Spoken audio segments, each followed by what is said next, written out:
నడిచినా కూర్చున్నా మోకాళ్ళ నొప్పులు వస్తున్నాయా? ప్రాణ పెయిన్ క్లినిక్ లో అధునాతన చికిత్సతో మోకాళ్ళ నొప్పులు తగ్గించుకోండి. హాయ్ హలో నమస్తే, welcome to #1 news channel in digital మనం టీవీ. నేను మీ లాస్య. ప్రస్తుతం మనతో పాటు స్టూడియోలో ఉన్నారు పొలిటికల్ అనలిస్ట్ అప్పసాని రాజేష్ గారు. నమస్కారం రాజేష్ గారు.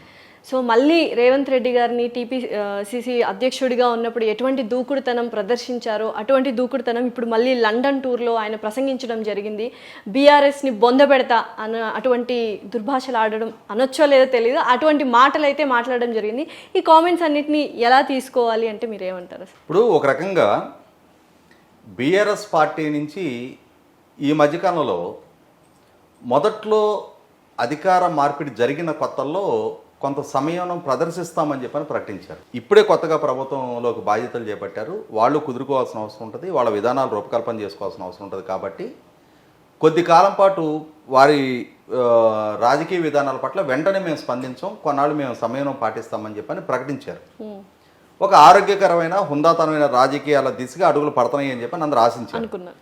కానీ మొట్టమొదటి సమావేశంలోనే చాలా వాడిగా వేడిగా అధికారం కోల్పోయిన ఫ్రస్ట్రేషను బీఆర్ఎస్ పార్టీ నాయకత్వం వైపు నుంచి చాలా స్పష్టంగా కనిపించింది.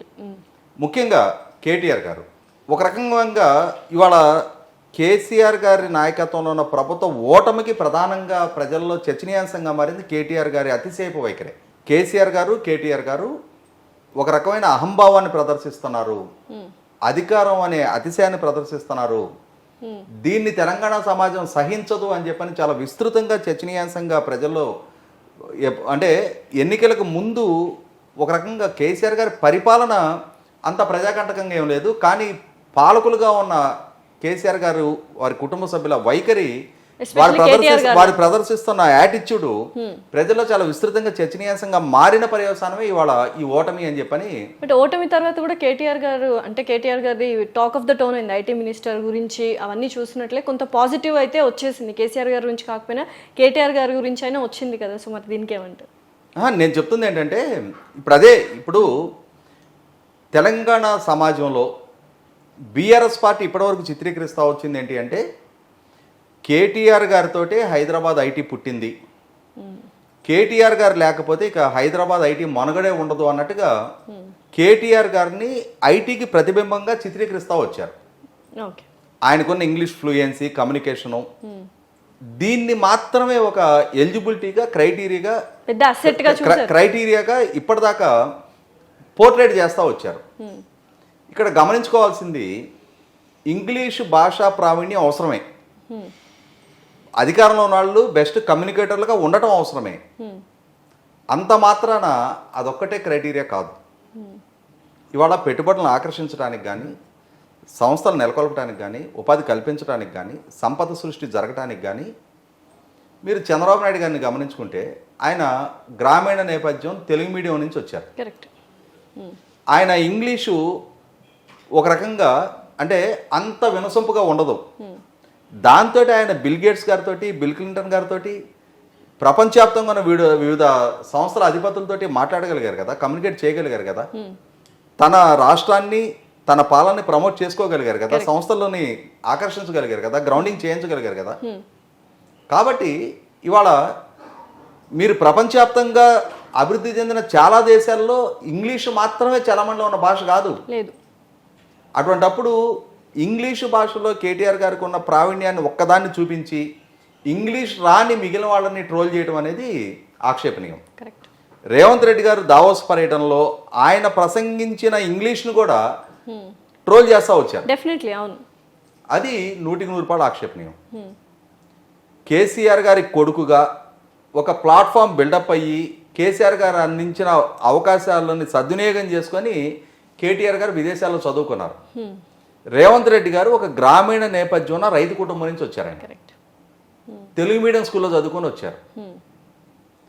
ఇవాళ ఎవరి రాజకీయ వారసత్వాలు లేకుండా స్వయం కృషితో ఒక కార్యకర్త స్థాయి నుంచి ముఖ్యమంత్రి స్థాయికి ఎమర్జ్ అయ్యారు రేవంత్ రెడ్డి. ఇంగ్లీష్ పరంగా ట్రోల్స్ వచ్చినా కూడా పాజిటివే అయింది. కాబట్టి ఇక్కడ ఇంగ్లీషు ఒక్కటే క్వాలిఫికేషన్ అనుకుంటే 2020 నుంచి 2023 దాకా 3 సార్లు కేసీఆర్ గారు ఆబ్సెన్స్లో కేసీఆర్ గారు ఎప్పుడు దావోస్ పర్యటన చేయలే. ప్రతిసారి తెలంగాణ ప్రభుత్వ ప్రతినిధిగా కేటీఆర్ గారే వెళ్ళారు. వెళ్ళారు కరెక్ట్. మరి 3 సంవత్సరాల్లో కేటీఆర్ గారు సాధించిన పెట్టుబడులు ఎన్ని? 29,000 కోట్ల రూపాయలు ఒప్పందాలు ఏదో జరిగినట్టుగా గణాంకాలు తెలియజేస్తా ఉన్నాయి. బట్ ఇక్కడ రేవంత్ మరి రేవంత్ రెడ్డి గారు 40,000 కోట్ల రూపాయలు ఆయనకు వచ్చిన ఇంగ్లీష్ తోటే కమ్యూనికేట్ చేయగలిగి, ఇప్పుడు మాకున్న రిసోర్సెస్ ఇవి, మా ప్రభుత్వం నుంచి మీకు కల్పించబోయే వెసులుబాట్లు ఇవి, మా దగ్గర ఉన్న యాంబియన్స్ ఇది, పరిపాలనా పరంగా మీకు ఈ రకమైన సహకారం అందిస్తాము, ఇవి కమ్యూనికేట్ చేయడానికి ప్రతిదీ ముఖ్యమంత్రి చెప్పవసరలా, అధికారులు ఉంటారు. కరెక్ట్. ఐఏఎస్ అధికారులు ముఖ్యమంత్రిగా ఆయన తాను చెప్పాలనుకున్నది కమ్యూనికేట్ చేయగలిగితే చాలు. అద్భుతమైన ఇంగ్లీషు ప్రదర్శన చేసిన మాత్రాన పాలనాపరంగా సరైన విధానాలు ఎంచుకోకపోతే ఆంధ్రప్రదేశ్ రాష్ట్రంలో ఏం జరుగుతుందో చూస్తున్నాం మనం. సో కాబట్టి ఇక్కడ కేసీఆర్ గారికి కానీ కేటీఆర్ గారు కానీ వారికి అడ్వాంటేజ్గా ఇప్పటివరకు కలిసి వచ్చిన పరిస్థితులు ఏంటంటే, హైదరాబాద్ నగరం అనే ఒక యాంబియన్స్, ఒక వడ్డిచ్చిన విస్తర్ లాంటి హైదరాబాద్ నగరం అంతర్జాతీయ స్థాయిలో క్రియేట్ చేయబడ్డ, కల్పించబడ్డ ఇన్ఫ్రాస్ట్రక్చర్, ఇక్కడున్న హ్యూమన్ రిసోర్సెస్, వీటన్నిటి ప్రాతిపదికగా దాన్ని వాళ్ళు ప్రమోట్ చేసుకోగలిగారు. దాన్ని కేటీఆర్ గారే కాదు, ఏ పాలకుడైనా ప్రమోట్ చేస్తారు. ఈ వాతావరణాన్ని ఎవరు చెడగొట్టుకోరు. ఇటువంటి నేపథ్యంలో రేవంత్ రెడ్డి గారిని ఆ ట్రోల్ చేసి ఒక రకంగా ఏంటంటే, రేవంత్ రెడ్డి గారిని ప్రతిపక్షంలో ఉన్న రోజు కేసీఆర్ గారి ప్రభుత్వం చేసిన వేధింపులు, అవమానాల నేపథ్యంలో ఆయన్ని ఎన్నికల ప్రచార సందర్భంగా కూడా ఎంత చులకనగా, హేళనగా, దొంగ అని చెప్పని ఎన్ని సందర్భాల్లో ప్రస్తావించారో చూసాం మనం. అయినా సరే అధికార బాధ్యతలు చేపట్టిన వెంటనే ఆయన దానికి రాజకీయంగా కక్ష సాధింపు చర్యలు తీసుకోవాలి, వేధింపు చర్యలు తీసుకోవాలని చెప్పని ఆలోచన చేయలే. అదే సమయాన్ని ప్రతిపక్షం కూడా మెయింటైన్ చేసి తీరాలి. అధికారం కోల్పోవటం అనేది జీర్ణించుకోలేక, అసలు ఎంత త్వరగా రేవంత్ రెడ్డి గారిని దింపేసి మళ్ళీ తిరిగి అధికారంలో కూర్చోవాలా అని చెప్పనే అత్యుత్సాహ ప్రదర్శనతోటి వీళ్ళు చేస్తున్న విమర్శల నేపథ్యంలో ఖచ్చితంగా దానికి కౌంటర్ ఇవ్వాలనే ఉద్దేశంతో ఈ లండన్లో ప్రవాస తెలంగాణ వాసులు, ప్రవాస హైదరాబాదీలు, వీళ్ళందరి సమక్షంలో ఐటీ నిపుణులు అందరూ ఉన్నారు. అక్కడ ప్రసంగించే సందర్భంలో సహజంగా రాజకీయ ప్రసంగం జరిగింది. దావోస్లో రాజకీయ ప్రసంగంగా జరిగింది, అక్కడ లండన్లో జరిగింది. ఇది సహజంగానే ప్రశ్నకి ప్రతి జవాబు ఉంటుంది, సవాలుకి ప్రతి సవాలు ఉంటుంది, విమర్శకి ప్రతి విమర్శ ఉంటుంది. రాజకీయాల్లో కేసీఆర్ గారు మాత్రమే వాగ్దాటి కలిగిన వారు, కేటీఆర్ గారు మాత్రమే సవాళ్ళు విసరగలిగిన వాళ్ళు అనుకుంటే, రేవంత్ రెడ్డి గారు కూడా ఇదే సమాజం నుంచి అమర్చయ్యారు. రేవంత్ రెడ్డి గారికి కూడా ఆ సవాలుకి ప్రతి సవాలు విసరగలిగే భాషా ప్రావీణ్యం ఉంది, ఆ నైపుణ్యం ఉంది, ఆ పరిజ్ఞానం ఉంది, ఆ వాగ్దాటి ఉంది, ఆ విషయ పరిజ్ఞానం ఉంది. ఘాటుగా స్పందించారు. కాబట్టి ఏంటంటే ఇక్కడ ఆయన పోరాట తత్వాన్ని ప్రదర్శించే ఈ స్థాయికి అమర్చయ్యారు. ఒక గ్రామీణ నేపథ్యం ఉన్న కుటుంబం నుంచి స్వయం శక్తితోటి ఒంటరిగా ఎదిగాడు ఆయన. జెడ్పీటీసీ స్థాయి నుంచి, పంచాయతీరాజ్ వ్యవస్థ నుంచి ఈ మధ్య కాలంలో రాష్ట్ర ముఖ్యమంత్రి స్థాయికి ఎమర్జ్ అయిన చాలా కొద్దిమంది నాయకులు ఆయన ఒకడు. గతంలో ఎట్లుండేదంటే సర్పంచి, సమితి ప్రెసిడెంట్ నుంచి జిల్లా బోర్డు మెంబరు, ఇట్లా ఎదిగొచ్చేవాళ్ళు. ఎమ్మెల్యే, మంత్రి స్థాయికి ఎమర్జ్ అయ్యేవాళ్ళు. అటువంటి నేపథ్యం నుంచి ఇప్పుడు రేవంత్ రెడ్డి గారు ఒక్కరే ఈ మధ్యకాలంలో రూట్ లెవెల్ నుంచి ఎదిగొచ్చే నాయకులు కనిపిస్తున్నది మనకి. కేసీఆర్ గారు ఉన్నారు, ఆయన రూట్ లెవెల్ నుంచి ఎదిగొచ్చారు. కేటీఆర్ గారు అట్లా కాదు కదా, తండ్రి కొడుకుగా. లేకపోతే కేటీఆర్ గారు ఎవరు? కేసీఆర్ గారు ఉద్యమ నాయకుడు. ఆయన తెలుగుదేశం పార్టీలో సుదీర్ఘకాలం ప్రజాప్రతినిధిగా కొనసాగున్నారు, మంత్రి పదవులు చేస్తున్నారు. ఆయన ఒక పార్టీని పెట్టుకున్నారు. ఆయన పార్టీలో ఎంతో మంది కృషి చేస్తే అవకాశాలు దక్కించుకున్న కొద్ది మందిలో కేటీఆర్ గారు ఒకరు. కేటీఆర్ గారు ఏమి రెక్కల కష్టంతో ఎదిగొచ్చిన నాయకుడు కాదు, కానీ రేవంత్ రెడ్డి గారు రెక్కల కష్టంతో ఎదిగొచ్చిన నాయకుడు. ఆయన సగర్వంగా చెప్పుకునే నేపథ్యం ఆయనకు ఉంది. ఎవరి ఆశీస్సులతోటి, ఎవరి ఆదేశాలతోటి ఆయన ఎదగల. తనను తను ప్రూవ్ చేసుకుంటా ఒక్కొక్క ఆటంకాలు, అడ్డంకులను అధిగమిస్తా ఆయన స్థాయికి ఎదిగారు. ఈ ప్రాసెస్లో చాలా ప్రతిబంధకాలు ఎదురైనాయి, కష్టాలు ఎదురైనాయి, కన్నీళ్ల పర్యంతరం అయ్యే పరిస్థితులు ఎదురైనాయి. కూతురు ఎంగేజ్మెంట్ అనుకుంటుండగా జైలు పాలయ్యారు ఆయన. సందర్భాలు కూడా చూసాం మనం.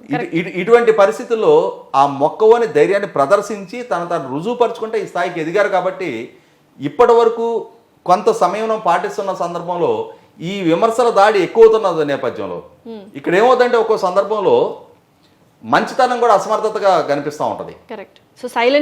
రేవంత్ రెడ్డి గారి ఆ సమయాన్ని అసమర్థతగా భావించి మరింత ఎదురుదాడి పెంచే ప్రయత్నం బీఆర్ఎస్ పార్టీ వైపు నుంచి కనిపిస్తున్న నేపథ్యంలో కడియం శ్రీహరి గారు అనుభవజ్ఞులైన నాయకుడు, ఆయన పరిదాటి విమర్శలు చేస్తూ ఉన్నారు. అదే సందర్భంలో కేటీఆర్ గారు, హరీష్ రావు గారు ఒక్కొక్కరు ఒక్కొక్క సందర్భంలో ఆ పరిదాటి విమర్శలు చేస్తున్న నేపథ్యంలో డిసెంబర్ 9 నుంచి 100 రోజులు వాళ్ళు గడువు పెట్టుకున్నారు 6 గ్యారెంటీలు అమలు చేయడానికి. ఆ 100 రోజులు కూడా సమయం పాటించలేరా? కరెక్ట్. ఇవాళ కొన్ని కీలకమైన అంశాలు వాళ్ళు ప్రస్తావిస్తున్నారు. ఖచ్చితంగా మీ పరిపాలనలో నిర్మాణం జరిగిన కాళేశ్వరం మేడిగడ్డ బ్యారేజీ కుంగింది, అది సాంకేతిక పరమైన లోపమా లేదు క్వాలిటీ లోపమా ఏటనేది నిర్ధారణ జరగాలి, దాని మీద విచారణ జరుగుతుంది. మీరు పాలనలో ఉన్న విచారణ చేస్తే రాసిన అంశం అది. వేల కోట్ల రూపాయల ప్రజాధనంతో ముడిపడి ఉన్న అంశం. ఖచ్చితంగా దాని మీద రేపు బాధ్యులెవరు దోషులెవరు అని చెప్పని నిర్ధారణ చేయాల్సిన అవసరం ఉంటుంది. ఆ ప్రాసెస్ని మీరెందుకు డైజెస్ట్ చేసుకోలేకపోతున్నారు?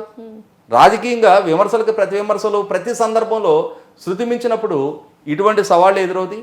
పార్లమెంట్ ఎన్నికలు సమీపిస్తూ ఉన్న నేపథ్యంలో కొంత అసెంబ్లీ సమావేశాలు చాలా ఆరోగ్యకరంగా జరిగినాయి. ఆరోగ్యకరమైన చర్చలకు ఆస్కారం కల్పించింది. ఒక రకంగా ఆంధ్రప్రదేశ్ రాష్ట్ర అసెంబ్లీ సమావేశాలు జరుగుతున్న తీరుతెన్నులతో గమనిస్తే చాలా అద్భుతంగా తెలంగాణ అసెంబ్లీ సమావేశాలు జరిగినాయి అనే భావన ప్రజల్లో నెలకొంది. ఇటువంటి నేపథ్యంలో అందరూ మెచ్యూర్డ్ పాలిటీషియన్సే, ఆ సమయం పాటిస్తే గౌరవంగా ఉంటుంది. లేనప్పుడు ఇదే విధమైన దాడి రేవంత్ రెడ్డి గారి మీద ప్రదర్శించే ప్రయత్నం చేసినప్పుడు అటువైపు నుంచి కూడా ఆ ప్రతి దాడి ఎదుర్కోవడానికి సిద్ధంగా కావాల్సిన అవసరం ఉంటుంది. సో ఇదైతే ఒక గట్టి కౌంటర్ మాత్రమే అని చెప్పేస్తున్నారు. Thank you so much.